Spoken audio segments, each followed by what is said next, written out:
Hello, this is Nas from NB Network Lessons. Hope everyone is doing okay and safe.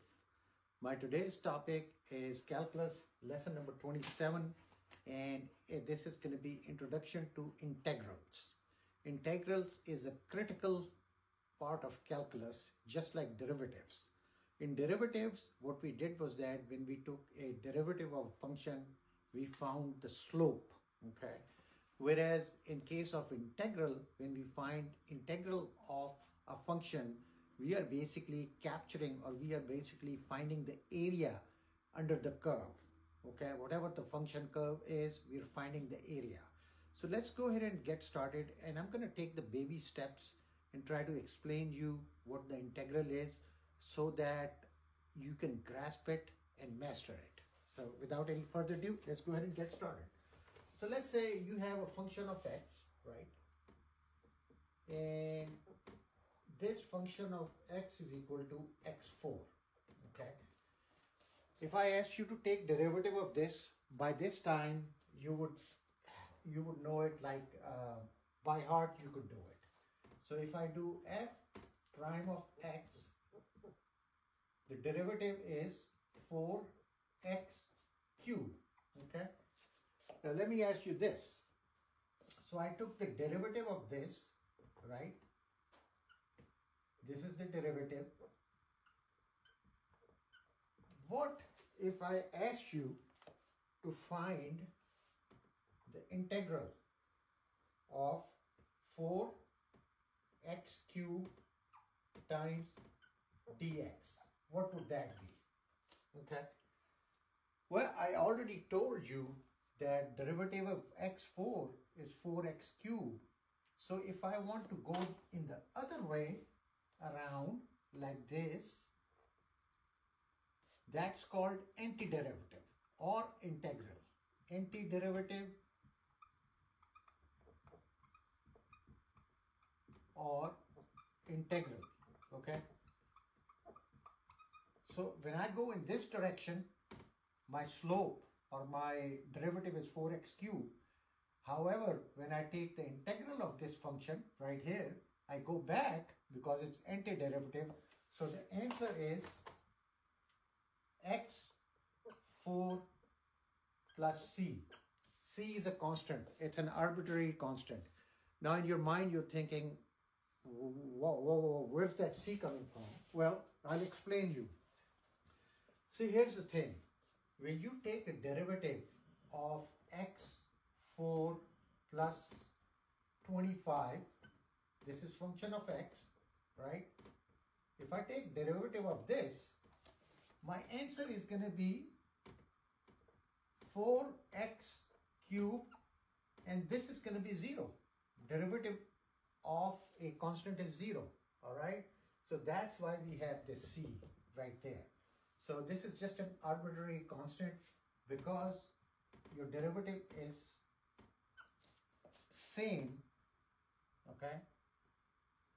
Your 4x cubed, 4x cubed. So how's that? Now let me introduce you with a formula.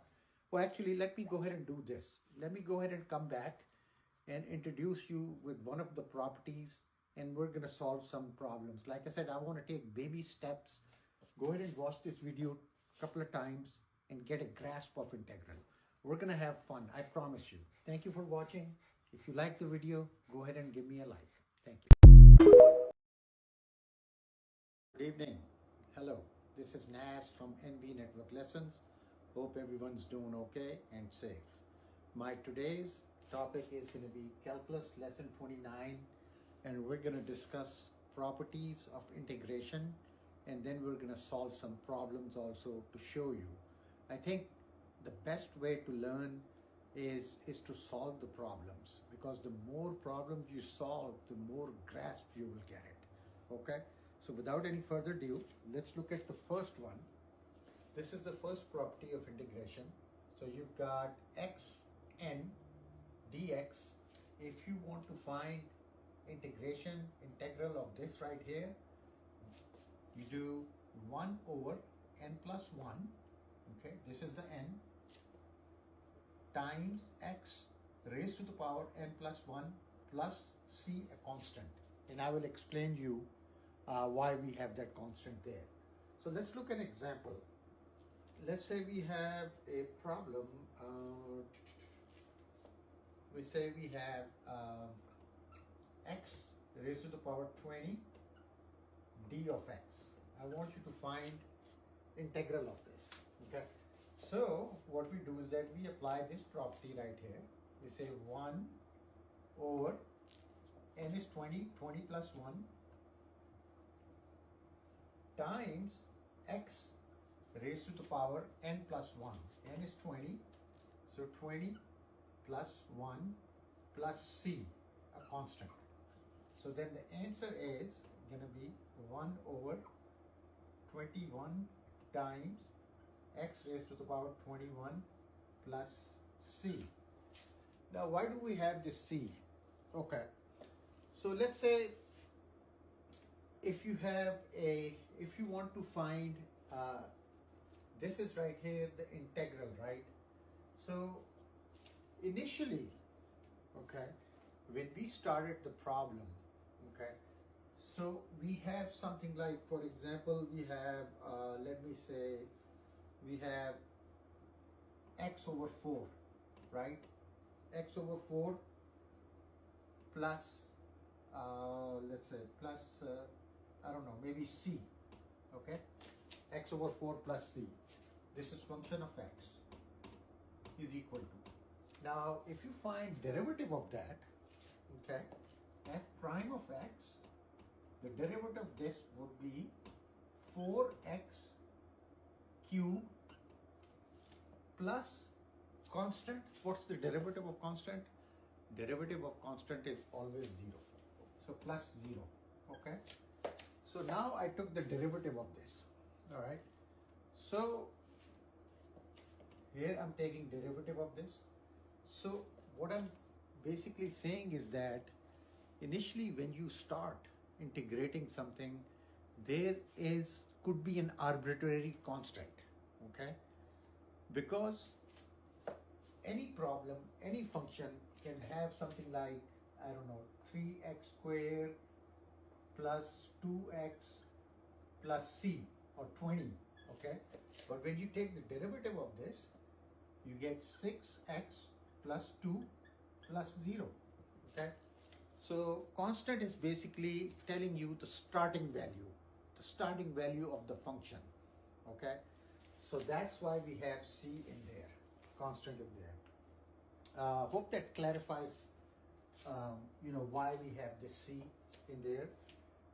Let's go ahead and, by the way, if I take antiderivative of this, okay, so I took the derivative of this 4x cubed. If I take the antiderivative of this, I get x raised to the power 4 plus c, okay. So let's go ahead and solve some more problems using this property which I have on the board, okay. Let's say we have something like this. Derivative of 3x squared d of x, okay. How would you do that? So, sorry, I said derivative. Integral of that. Integral of that would be basically use this. What we can do is we can pull 3 out, and then inside we have x squared d of x, and then we can apply this right here, 3 over 2 plus 1, and then over here x to the plus 1, and then we have plus c. All right, so then the answer would be basically 3 over 3 times x raised to the power 3 plus c, and then this 3 cancels, so the answer is x3 plus c. So how's that? All right, so we this is the function, we have to take integral of that, okay. We pull the 3 out, inside remains x squared we apply this formula 3 over 2 plus 1, right? And then we have x 2 plus 1, applied this right here, and plus 1 plus c, and then 3 cancels with 3, and we get x cubed plus c. That is the answer. Now, one thing before I close this session, I just wanted to let you know there are definitive integrals and indefinite integrals. This right here is indefinite integrals. Why? Because I don't have a limit specified. If you recall in my lesson 28, I said that when you take integral and you have a limit right here, a, b, f of x, d of x, these right here are definite integrals because you have a limit. Because let's say you have this function right here, right, and then you have a curve right here.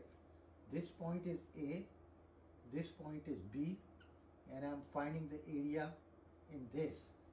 So this is basically showing me a limit. So a and b, so that's called definite. Let me write that down. Definite integral. And this right here, because I don't have any limits, so this would be indefinite integral. All right. In my next section, I'll come back and we'll discuss another property of integration and solve some problems. Thank you so much for watching. Have a nice day. And if you like the content, go ahead and give me a like. Thank you.